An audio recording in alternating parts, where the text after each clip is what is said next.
Hello everyone, welcome to our Let's Play series of NEO Scavenger. This is Colonel RPG as usual, and I'm very happy that you chose to hang out with me today as we continue the adventures and misadventures of Philip Kindred over here at the center of the screen, after we come face to face with death a couple of times. And in the very first day, we got ourselves nearly killed by some dude with a gun. After we've awoken from a cryo tube right away, we got ambushed by a dogman, a werewolf kind of thing. We're heading to Detroit, as you probably remember, Detroit Megacity Gates. Detroit Megacity, that's the name of the city. Yeah, we've got ourselves some very nice equipment that will allow us to survive a bit better should we encounter any enemies on our way there. But I really hope we don't, because this is about survival. This is about managing to avoid any troublesome situations. Last episode we went on and murdered a poor scavenger like ourselves. We're very sorry, but that's the nature of the game. It's very early days. It's kill or be killed, and when we don't know if somebody is hostile or not, we should assume the worst. We did find some dude running around that didn't want to fight us. Yeah, so we let him go. That's, he ran away for a couple of turns. We figured he probably wasn't a threat to us. He probably didn't have anything worthy on himself. But yeah, but everyone else, we should be wary of them. So let's scavenge this abandoned thingy over here. We got ourselves some cans, some water. Put the water in here. We got ourselves some newspaper. Let's keep those. Light a fire, and everything else is trash as usual. This game is all trash. Everything we find is trash, but we make do with that because, oh, look at that, a good bottle of water. You can tell apart the good water and the bad water because of the value. The value over here is $11. Over here is $1.50. So, yeah, that's how I tell it. I turn these bottles around to know better instead of having to hover my mouse over them. But yeah, if you get confused, that's the way to be sure. We got a gray shirt over here. Nothing interesting. Nothing. Let's go on. We still. Okay. So, got more stuff. Cornicola, let's drink those. Because Cornicola is, it makes us sweat, but gives us hunger and thirst. But there's a caffeine high. It's good for the morning, a caffeine high. I personally don't drink coffee in the morning. I don't know how you do it. I know a lot of people do. I think it's, I try to pick the habit up, but I'm not really sure that's a nice idea. That's something that I really want in my life, to drink coffee every morning and to need it to wake up. Because I really like sleeping in. I really like waking up as late as possible, and having to wake up early to make your coffee, and that's not something that I'm really interested in. So yeah, and maybe that's why I never picked up the habit. Maybe, oh, player is crashing after a caffeine high. No kidding. Let's drink more. Let's drink more. That's how we do it. You're crashing. Let's put more of those caffeine things in your body. Oh no! Roof collapse. The unstable ruins start falling as a result of your rummaging, and a portion of the roof collapses. You are cut and bruised by the falling debris. No useful items found this time. Your activities. Oh oh man. Oh no! Lots of cuts. We're cut all over. Fortunately, we can clean that with nice sterilized water, and we should be able to.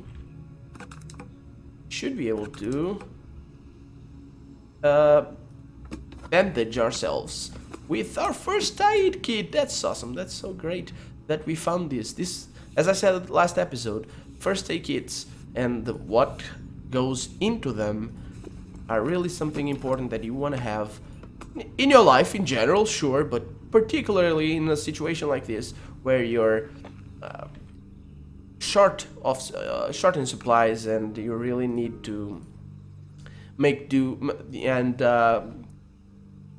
get the best out of your situation. So first aid kit's really something that you want to be on the lookout for.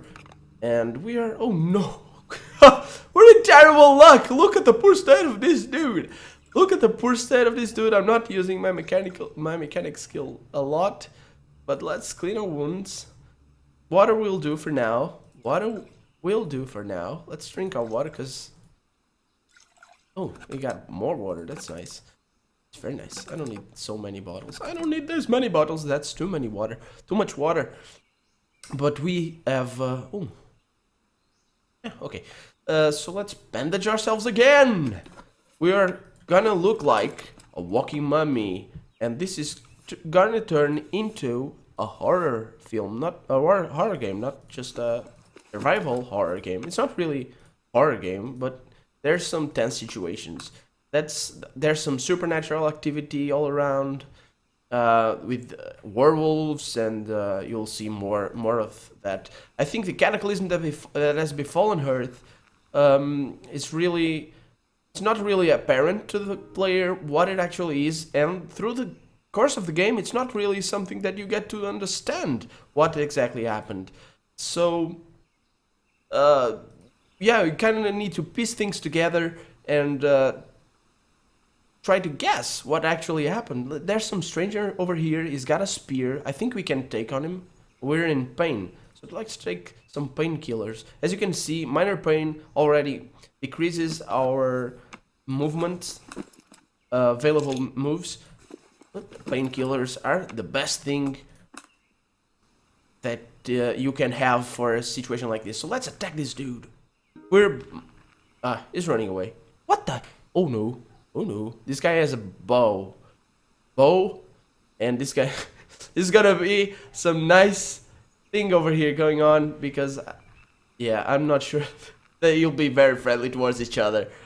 We're tired. We need to get ready for the night. Lock storage said. Oh no. What? Don't we have?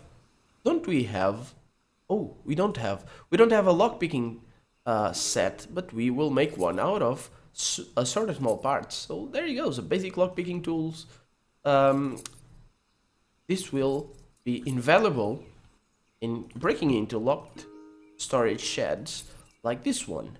So we can, I don't want that. Found something, not something interesting, but we found something nonetheless. Let's see. Our activities don't alert nearby creatures, and we get more binoculars around our necks. We might as well carry them if we can, but this turned out to be something of not so good a location. Let's keep going towards the east, southeast of the map. Let's see what water. Water is nice. Water is always nice. There's more water over here in the marshlands. Let's camp over here in these hills. Let's wait another turn, and it should be night soon. It's not. We're thirsty. So let's drink some water. Surrounded by hills. Let's see. These hills should be good.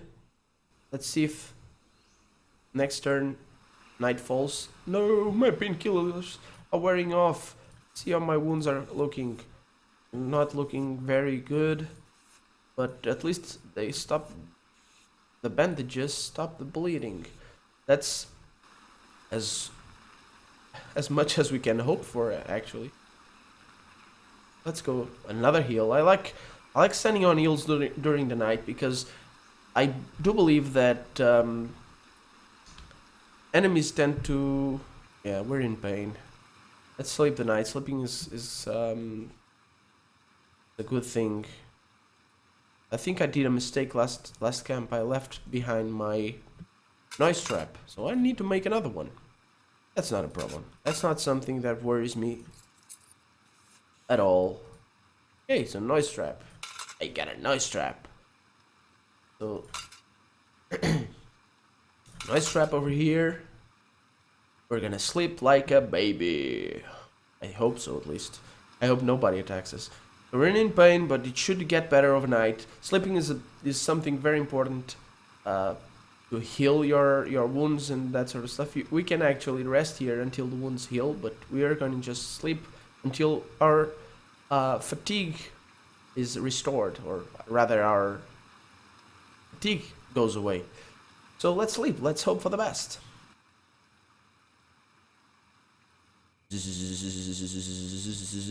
We woke up.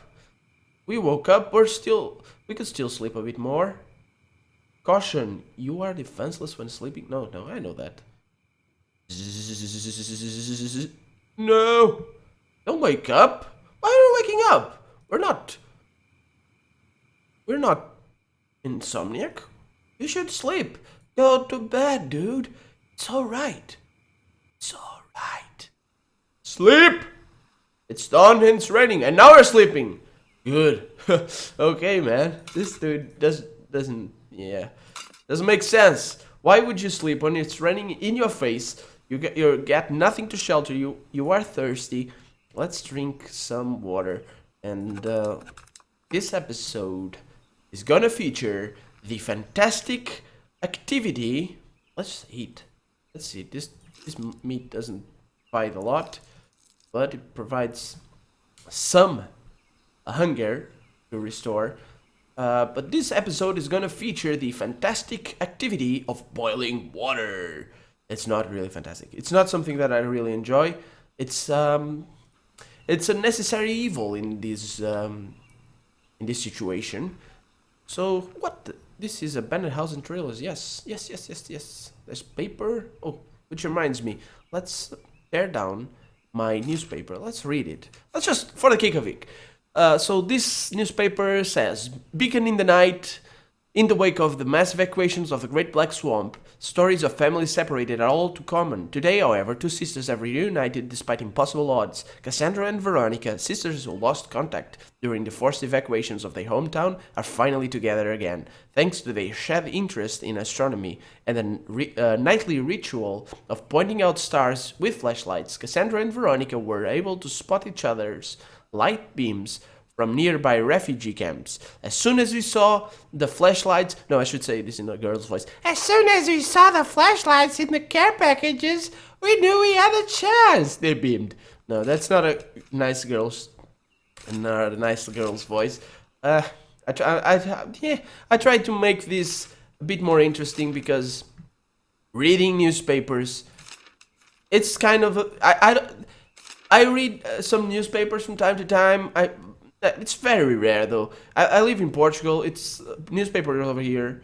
It's not really the news over here. It's not worldwide enough, you know. I like websites. I like reading my news from the internet because that's what matters. What does it matter to me if this might sound a bit stupid, but what does it matter to me if some dude murders someone in the city next door?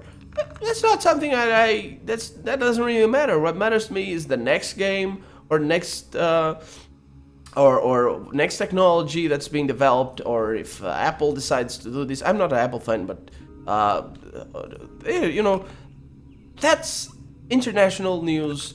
That's where the meat is at, and that's what I like to follow. I think being born in a specific place shouldn't limit ourselves. That I chanced into being born here, that shouldn't limit me, shouldn't limit my own personality. So yeah, I follow world news more than oh, this pair of binoculars doesn't have a strap, so we can put a strap on it. Let's take the strap out of this and put it in here. I'm swapping. Oh, sorry, that's not what I meant. Not what I meant to do. I'm swapping these binoculars around because I'm gonna sell them eventually, and I want the best ones. This one is 99% durability, and that's not really something that vendors tend to enjoy. And I turn them to him, "Oh, dude, I got a pair of binoculars. You're gonna love them." And they're broken up. They're all destroyed and full of dirt and whatever. And that's not something that I want to sell to my customers. I'm gonna pay you a cent. Is that okay with you? A cent for a cent? Well, I don't. My smell actually is no. That's not the kind of scent that I'm gonna give you. Okay, never mind. Keep your binoculars. Yeah, but oh no, that's very bad news. I spent my lighter. I don't have a lighter anymore. We'll find one eventually. It should be okay. We're still. We should, actually, that was my mistake. I should have used my torch, but as long as it doesn't rain, we got some cornicle over here. I'm gonna drink it. As long as it doesn't rain, it should be okay. We can always light a fire with a bottle of water. There's more stuff over here. I'm not. Leave it there. As we get closer to Detroit, like around this region over here, our loot chances are going to drastically decrease because it's a part of the map that's looted out. It's just full of people because people want the city and because they can sell stuff there. So yeah, if we want to, let's make another nose trap with this bottle. Actually, if you want to get the best loot, you need to go away from the city and loot there. It's not as safe, of course, but it's also okay. There you go. And man, I keep forgetting we left our noise trap behind. Okay, we'll get over it. That's kind of mistakes that you do when you're speaking while you're playing. This is the nature of making videos for YouTube. Let's not say the L word. So this dude, this is a stranger. He's unarmed, but he's got a hoodie like myself. Isn't carrying much. So I'm gonna try and engage him. Yeah. He doesn't have a punch, so let's ditch our vehicle. He's gonna run away. It's okay. It's okay. You don't wanna fight? That's all right. I don't blame you. I look menacing with my broad spear. I look menacing, and actually with a broad spear you can throw the broad spear. You can stab or use your punch. So you kind of have a range attack. Of course, if you throw your broad spear, then you're gonna need to use a punch if you miss, or you're going to run into trouble because you don't have another weapon, unless you do have another weapon. But I don't, so... Okay, we're getting closer to Detroit. Scavenging here is kind of a waste of time. So let's go forward towards Detroit. Try to reach there before the night falls completely. So there we go. We should be getting closer. I didn't think that in a whole day we would be covering all this distance, but we did. I think we did. No. That's 2 days. 2 days we slept through the night. I'm thirsty. I don't have water. I don't have sterilized water, at least. But yeah, it should be just a small stretch until we reach Detroit. As you step into a clearing, you finally see the source of that eastern glow. It's a city larger than any you've ever seen. Skyscrapers and their bigger brothers, archaeologists stand shoulder to shoulder, casting their... What the hell is an archaeology? I don't know. Stand shoulder to shoulder, casting their glittering lights into the sky. Hovering lights flit around the super towers like fireflies. A massive wall encircles their base with armed buttresses like glowing points on a crown. And radiating out from the wall, a shanty town of crumbling buildings, shacks, and tarp lintos. That's the image that we have in our channel. That's the city of Detroit, super city or mega city, Detroit mega city. Relief at the sight of civilization almost overtakes you until you realize you still have to make it there. That and scavenging promises to get a lot harder near the city, as I was saying. and as nearby ruins will have been picked over already. But we have been feeling that for a while now. For example, this pile of rubble that used to be a city usually have some scavenging opportunities, but this one doesn't. It doesn't because there's no. We are gonna have to sleep through the night without water, unless we want to drink this dirty water, but we don't. Oh, blackberries! Not the phone. Blackberries. I know these ones are edible. Yeah, okay. So these ones are edible. I eat some blackberries. And let's go. I know these ones are edible because... Yeah, because I played this game before. If you find blackberries, and we finally found the shanty town, that's nice news. You hear them before you see them. People! Lots of them. Pushing branches aside, you're presented with the city you saw from afar. A hybrid between shantytown, refugee camp, and RV park skirts the massive walls to the city. Everywhere you look, people navigate the winding, muddy roads, carrying supplies, patching holes in their shelters, or arguing over property. Smoke from 1,000 camp stoves and barrel fires trail upwards, and the scent of cooked food elicits a gurgling from your stomach. No, it doesn't! Look at that! Our hunger is sated. It's okay. Neri and I pays any attention to you, just one of dozens of ragtag corpses shuffling in from the wasteland. Beggars, customers, hopefuls, prey. Yeah. Welcome to DMC Sprawl. Not DMC. Detroit Mega City. It's Detroit Motor City, isn't it? Or Metal City. No, Detroit Metal City. I think that's an anime. That's anime. Yeah, I remember watching that. Detroit Metal City. It was kind of funny, actually. Okay, we enter another X, and we find the junk market. As you navigate the winding alleys of DMC Sprawl, you encounter a huge structure factioned of shipping containers. Throngs of people enter and exit the structure through a doorway on a side. Inside, you can see a thriving bazaar, I don't know, where people trade scavenged items in the light of 1,000 lanterns and bug zappers. What the bug? Oh, bug zappers, oh right. Bug zappers are actually kind of funny, because they kind of have all sorts of noise to them. So this description should go on. You approach... okay, let's just go on anyway. The air is thick with sweat, smoke, and the smell of barbecue and spices.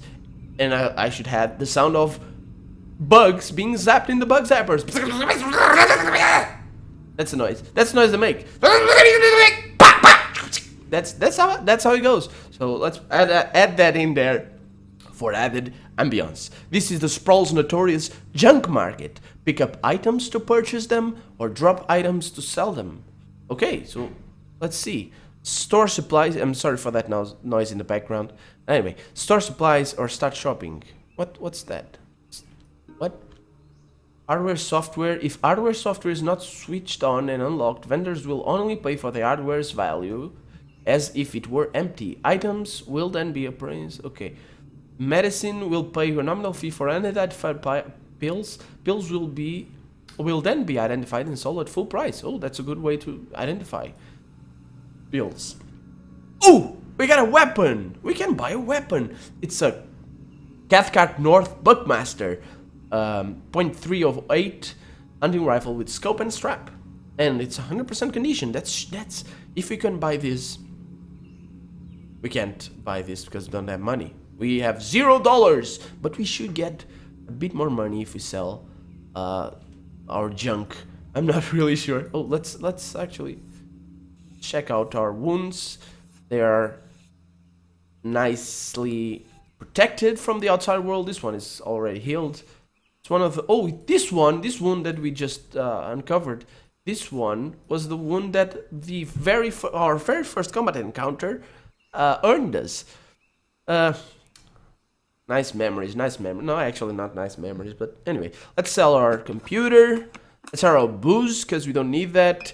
That makes a nice sum of money. Let's sell this tarp, because we only want to make another makeshift sack.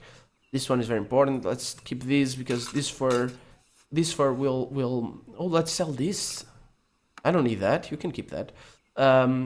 This fur will be good for making gloves. Let's sell these. No, actually, don't sell those. Let's sell this cell phone. I don't know. It's a mobile Go phone cell phone. Yeah, Go phone cell phone. Not a nice name. That I don't imagine that you'll sell a lot of that. Go phone. Maybe you would. It's like a flip phone or something. I don't know. One of the old dumb phones. Not a smartphone. You do find smartphones, but they are rare and they're expensive. Okay, so we don't have enough money to buy a gun, which is unfortunate. It's very unfortunate, but we'll find more. Oh, we can sell our binoculars. That's right. What's this? A bronze talisman on a braided leather string. I don't remember picking this up. I must have had it from the beginning. And yes, we had it from the beginning. I will not sell it. $20 is nice, but I'm not gonna sell it. And yeah, don't sell it. Really, don't sell it. We might revisit that in the future, but we might not. But yeah, let's wait and see. Okay, since I'm not gonna buy a weapon, I'm gonna sell you some bullets, because those are pretty expensive and I get money from it. Okay, so let's see. There's some edible berries over here, but I'm not gonna buy food. Right here, I'm gonna go away, actually. That's what I'm gonna do. That's about it. Let's try and visit the city itself. Navigating the twisty maze of shacks and tarp shelters, Detroit's massive walls stand as a constant backdrop to the east. Easily half a dozen stories high and probably almost as thick, oh lord, is it there? The city walls are an impressive sight to behold, I should think. Armed towers, bristling with surveillance arrays, stand at regular intervals, keeping watch over the sprawl and likely the city within. Before you, giant vid screens on the three gatehouses flash instructions about pass requirements and threat levels as flocks of people stream into and out of the gates. You take your place in line on the right, with the others entering the city. Let's go into the city. When you reach the front of the line, a sinking feeling overcomes you. Heavily armed guards in full combat armor are checking attendees with some sort of scamming device. I hope it's not a scam. Anyway, you're pretty sure that whatever these other folks have to get in, you're missing it. When it's your turn, the guard stops you and turns to a monitor installed in the wall. Message reads, "Device not detected. Entrance denied." With the efficiency and compassion of an assembly line worker, it directs you away from the line, back outside. Unfortunately, getting entrance to the city may be trickier than just showing up. Back outside, you cross the muddy square and stop to survey the area. Where do you go now? Would anyone in the sprawl know about the cryo facility? You're startled when you notice a man has been watching you. He's wearing a long brown coat and matching hat and is leaning on a walking stick. From this distance, you can almost see the glint of his eyes below the trilby's brim. Though it's probably just your imagination. It takes his time approaching you, and as he nears, you notice there's a heavy maquillage to his face. It reminds you of one of those old portraits you'd see in a history textbook. "Folks call me Hatter," he says, matter-of-factly. "I think you may be able to help each other. Come with me." So Hatter, this dude is Hatter. He looks like those geisha from Japan. It doesn't look like a geisha actually, but maquillage does that to people.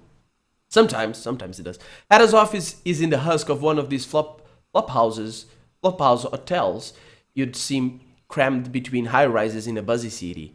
It even has the old marquee hanging precariously from the cornerstones. Several floors up, armed guards watch over the street from missing sections of the building. Eder acknowledges the man at the door and leads you through a surprisingly clean lobby to an old-fashioned elevator. I have a client He starts, pausing for the cage to rattle shut. who collects heirlooms. He speaks louder over the motor. He Compensates well enough, in fact, and I'd be willing to part with the DMC visitor's pass in exchange. The elevator clunks to a halt, and the door rattles open. This door rattles a lot, revealing a dark room lit by video screens and old lamps. Stepping off the elevator, it feels like you've walked into a control center built into an antique store. Baubles and relics crowd the walls and tabletops, while video screens and computer consoles cast a blushy tint on a handful of armed guards. Eder crosses the room to sit at a low, broad desk facing the elevator. There's a lake, He pulls a worn road atlas from a desk drawer. about a day's walk northwest of here. Inside a building, there's a silver urn. He pages through the atlas to a map of Michigan. My guess is that you know a thing or two about getting around out there, and maybe this could be your ticket into DMC. He pauses to look at you. Interested? Yeah, we don't really have anything. Yeah, I don't know. Accept the earned job or decline the earned job. We don't really have any option. Let's accept it. We don't have much else to do. Surviving, as nice as surviving is, maybe doing something else with our survival might be in our best interest. Glad to hear it. He says. He spreads the map of Michigan out on a desk and motions for you to come closer. The urn is in a shack near Hidden Lake, out on old Seven Gables Road. 7 Gables Road. Okay. He points out the location to you on the map. You bring me that urn, and the visitor's pass is yours. This. Oh, that's it. I think yeah. Yeah. Okay, that's it. I need to go get the urn over by a day's. Is that a day's? No, that's not a day's walk. That's 2 days at least. It's loads of far away because it took like 2 days to get from here to here. So, and we spent all this time just walking. So, yeah. Okay, but that's for next episode. Until then, I'm very thankful. Oh, I lost myself. Sorry. Wait. Okay, there we are. Okay, thank you so much again for watching this. Thank you so much for hanging out with me as we play this fantastic game. And we don't really know what's gonna happen. Next episode, we'll see each other again, I hope. And we'll see what's in that hidden lake. Thank you so much, and see you again tomorrow. Bye-bye!